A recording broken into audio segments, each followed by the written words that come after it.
Kemudian ada satu hari teman saya di Indonesia datang ke Tarim, terus beliau ada ziarah-ziarah gitu.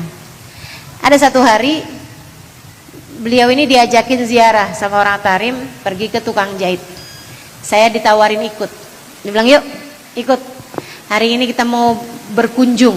Ziarah itu maksudnya berkunjung ya, kadang-kadang kepada yang sudah meninggal, kadang-kadang juga kepada yang masih hidup. Dia bilang, yuk ikut saya mau ziarah gitu. Saya bilang, kemana? Ke Fulanah bin Fulah tukang jahit gitu. Saya bilang, ngapain? Saya nggak ada baju yang lagi mau saya jahit kok. Dia bilang, saya juga nggak punya baju yang saya mau jahit.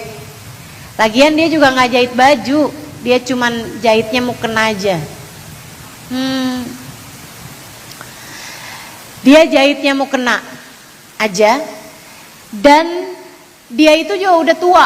Jadi kadang-kadang juga baju atau mukenanya warna hijau, benangnya warna merah. Udah nggak terlalu lihat juga gitu matanya. Saya bilang, lah kalau kayak gitu ngapain kita jahit sama dia gitu? Dia bilang, berkah. Yuk. Akhirnya saya ikut aja tuh. Saya ikut sambil mikir gitu, ini ngapain sih kita ziarah atau pergi berkunjung ke rumah tukang jahit gitu kan. Awal mau masuk ke rumah dia tuh, dan ini ya tukang jahit ini teman-teman, nggak mau dibayar lebih daripada ongkosnya. Zaman itu kayak 20-an tahun lalu lah, berarti kan tahun 2003. Sekarang udah tahun 2023, pas 20 tahun lalu. Itu tuh bayarannya cuma mau 5.000 perak untuk jahit satu mukena, nggak mau lebih. Kalau dikasih lebih dibalikin sama dia. Dia bilang, nanti saya takutnya nggak dapat pahala dari jahitan saya, diambil balik aja. Jadi dia cuma mau jahit mukena dan hanya mau dibayar 5.000 perak. Saya waktu awal mau masuk ke rumah dia nih, saya dengerin suara mesin jahit. Emang udah pasti namanya rumahnya orang tukang jahit kan kedengeran suaranya mesin jahit dong. Masa mau kedengeran suara nyanyian, kan agak aneh juga. Cuman yang aneh kok kayaknya nggak sama gitu ya, kayak ada suara lain lagi apa gitu. Ketika saya mulai memasuki rumah tersebut, baru saya ngerti. Beliau itu sambil jahit, mulutnya sambil baca zikir la ilaha illallah, nggak berhenti, benar-benar tidak berhenti. Itu teman-teman, sampai saya dengerin tuh suara mesin jahitnya itu seirama sama suara dikiran la ilaha illallah yang dia baca.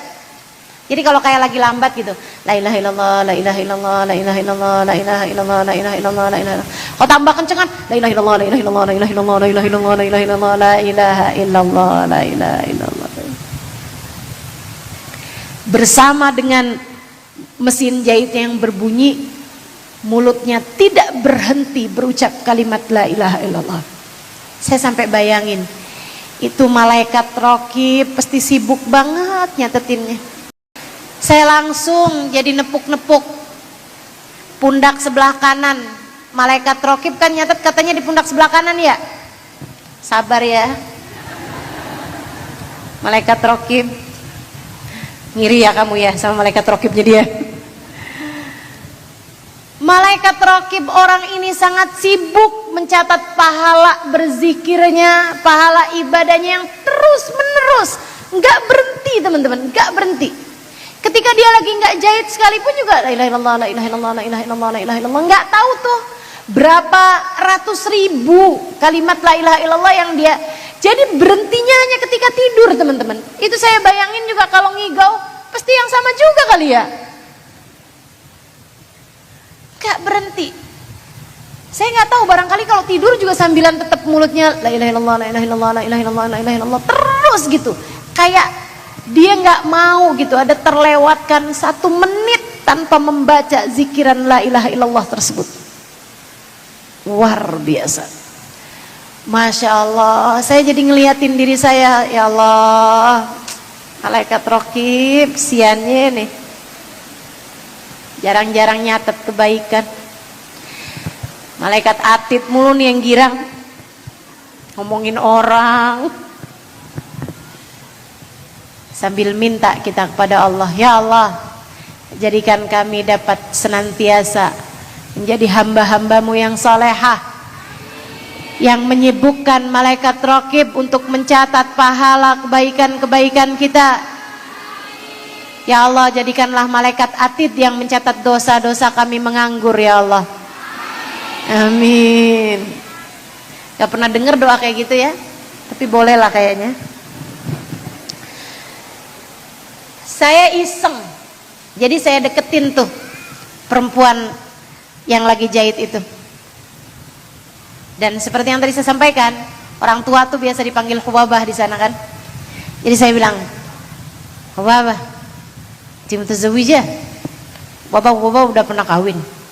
La ilaha illallah. Apa? Hubabah udah kawin. Elah. Dia bilang, iya, saya udah pernah kawin. La ilaha illallah, la ilaha illallah, la ilaha. Terus lagi tuh. Suaminya mana Hubabah? Hah? Suaminya mana? Nahumat. Dia bilang, suami saya udah meninggal. La ilaha illallah, la ilaha illallah, la ilaha illallah, la ilaha. Intik aulad. Tahtish aulad Hubabah. Saya bilang, Hubabah emang punya anak? Hah? Hubabah punya anak? 6. La ilaha illallah, la ilaha illallah, la ilaha. Terus aja ya, iseng saya. Hamba-hamba tercinta di sisi Allah. Allah tuh mensifati orang munafik di zaman Nabi. Orang munafik di zaman Nabi disifatin sama Allah Subhanahu wa taala dalam Al-Qur'an, alladzina la yadhkurunallaha illa qalila. Kata Allah Subhanahu wa taala, orang munafik ini enggak zikir kecuali sedikit. Dikirannya dikit orang munafik. Orang munafik di zaman Nabi zikirannya dikit. Ada orang-orang mukmin di zaman sekarang yang bahkan tidak berzikir. Kamukah itu orangnya?